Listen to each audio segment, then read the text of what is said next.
मुख्यमंत्री माझी लाडकी बहीण योजनेच्या पात्र महिलांच्या बँक खात्यामध्ये राज्य सरकारकडून पैसे आता पाठवले जात आहेत। 1 कोटीपेक्षा अधिक महिलांच्या बँक खात्यात 3000 रुपये वर्ग करण्यात आलेले आहेत। त्यामुळे पैसे काढण्यासाठी महिलांनी एटीएम आणि बँकांमध्ये तुफान गर्दी केली। आधार क्रमांक आणि बँक खाते एकमेकांशी लिंक करण्यासाठी देखील अनेकांची धावाधाव सुरू आहे। पाहूयात हा एक रिपोर्ट। पैसे काढण्यासाठी बहिणी रांगेत,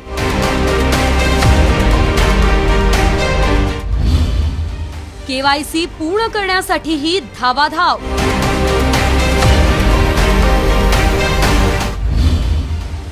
लाडक्या बहिणींमुळे बँकांवर ताण।